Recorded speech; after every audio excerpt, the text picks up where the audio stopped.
how do we take signals and how do we start doing forecasting? How do we do predictive maintenance? How do we improve our logistics? How do we improve the efficiencies of the processes that we already have? Hi, I'm Colin Riggs, and this is the Rigorous Approach to AI.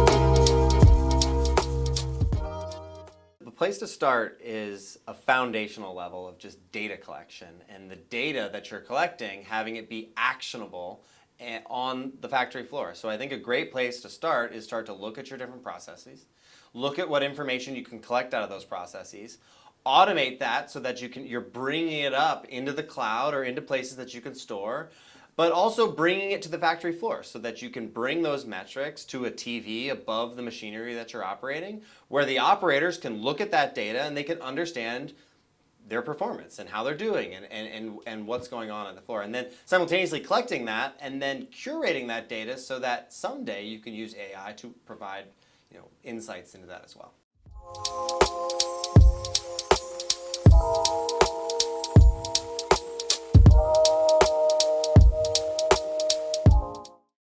In a lot of ways, the information, especially when you're talking about automation systems, is the information that you're probably collecting already. It's how many pieces an hour are we doing? When are we down? When are we up? What are the reasons? And if you're able to collect some of those and push those up, you can start to look for the patterns in that. And so the more the information you can kind of collect around your process and then correlate with what's going on and pushing up in a curated way, the better you'll do.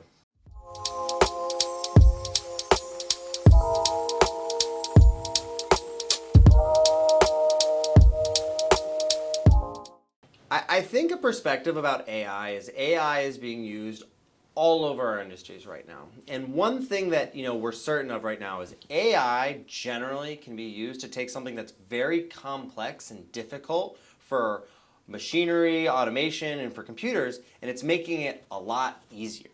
I think in our space, like vision, for instance, is something that writing programs to do vision algorithms on, 20 years ago was very difficult, clunky, and can be fragile. While you're training the vision system for something very particular, you're setting kind of where the pixels are, and you're setting the contrast, and it's a very it's a hand-programmed system that when any of those variables change, you have to reprogram. The beauty of AI is it can take in those vision streams, and you can just provide it with a couple pieces, images of what you're looking for, and now it can take that kind of complex data stream and it can turn it into something actionable. Like there's a fault or there's a problem on this particular part. And so something that AI is very powerful in doing is taking something very complicated and making it much simpler. And so as we look across all the different domains and where AI is applicable, is we're looking at things where something was very difficult for computers or for people or to write the kind of fundamental, the rules that govern that system.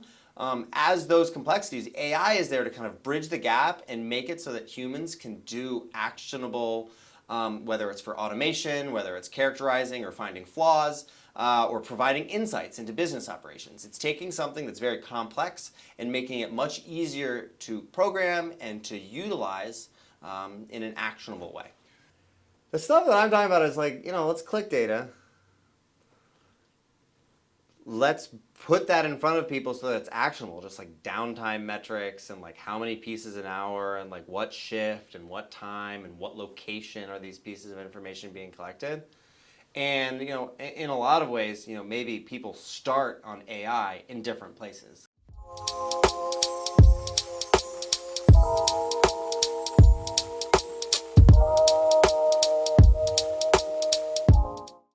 I think fault detection is a way, especially on the automation side, where you're looking at sort of complex faults and things that have been difficult to detect because of the lighting conditions or the variation in the type of fault, and like getting machinery to be more fault tolerant is something that people can start to build in using better AI systems and camera systems and vision systems that can detect the faults in real time so that you can feed that information back into the process to make real-time corrections.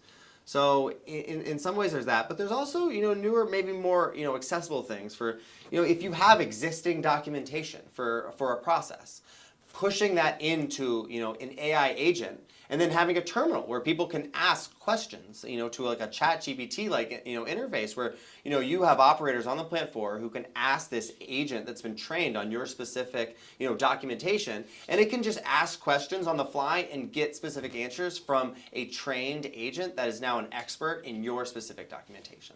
I think it's exactly that. It's like you have right on the edge, you could have a terminal where your operators are already there, where they can just ask questions straight to this expert that can provide you direct answers, as opposed to having to go find the documentation, take the time to find it, take the time to figure out where in that documentation it is, but then also taking the time to understanding what that's exactly saying. And so at times you can have this agent to make that more efficient.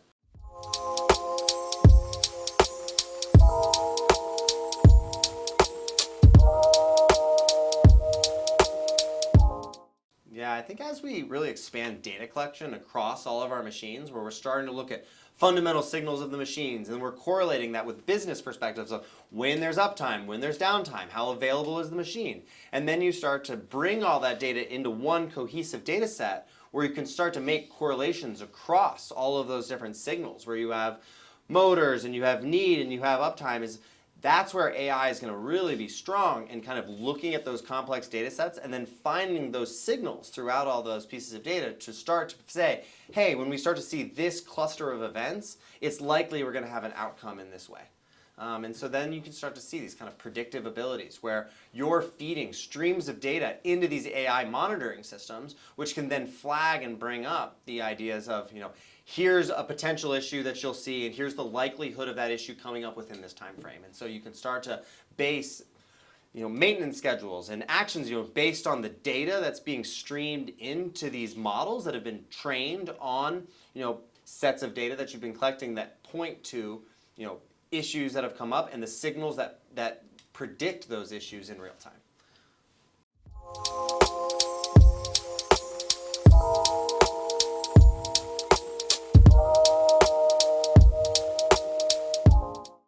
Absolutely. I think right now the fundamental challenges with AI is just getting access to curated data that's stored in long term, so that right now the factory floor in many factories, it's difficult to collect and aggregate data in a meaningful way that can then be brought up and stored, and to have AI systems looking into that and then providing insights that are actionable.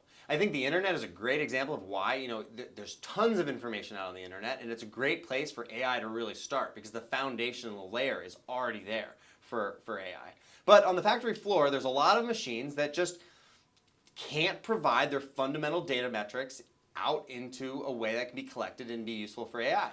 And so I think the first thing to really focus on is how do we create those foundational layers of collecting data, curating that data, providing metrics in the meantime for operators on the plant floor so they can make actionable decisions on what's happening in real time, but then also allowing AI systems as they mature to look at that data and to provide those same actionable metrics that can help improve process and efficiency and safety and all the different things that we're passionate about moving forward in the factory.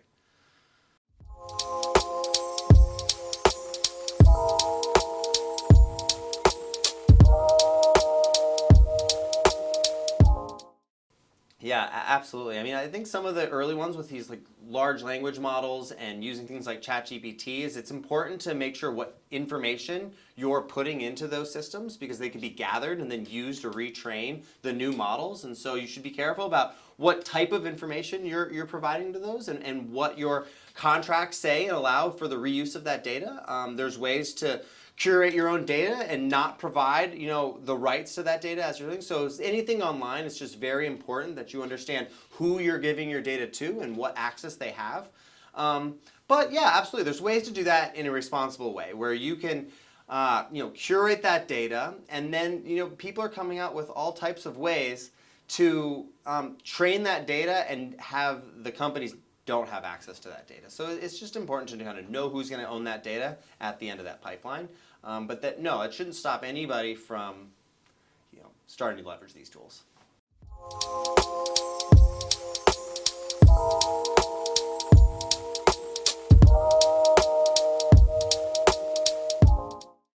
Machine learning has been around for a long time, and taking data and finding the trends and finding those micro signals is something that all industries can benefit from. I think the first thing is to understand what AI really is. A great way to do that is to use these large language models, like ChatGPT is a great example of it, where you can kind of have a conversation with it, understand what it does, understand what it doesn't do. And start to really familiarize with what the capabilities of these generative systems are. I don't want to just say that, hey, go use ChatGPT, it's going to change your world, because at times it's kind of mediocre. At times it can be underwhelming, but I do think there's power in understanding where we're going. I think there's power in understanding the trend. This thing is going to be, ChatGPT 4 is the worst model that we'll ever have. And so understanding where it's going to start and kind of where this is going is a really powerful concept.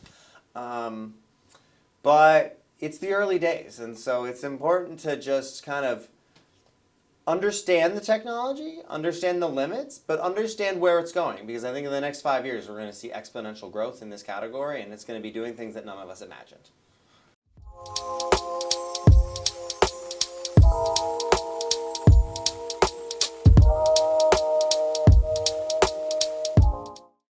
Yeah, I think over time AI will allow small, medium, and large companies to take advantage of different aspects of it. For the smaller companies, I think it's amazing that soon you will have an expert in many different fields that you can immediately have a conversation with. You can immediately get actionable insights out of.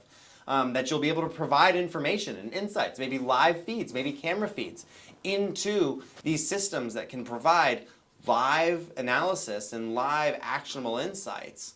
And so, over time, what we're going to see is that access to expertise is going to be more available, and that the ability to look at large, continuous real-time data sets, maybe it's camera streams all over your plant floor, and taking in all those camera streams simultaneously and creating new metrics that nobody ever had.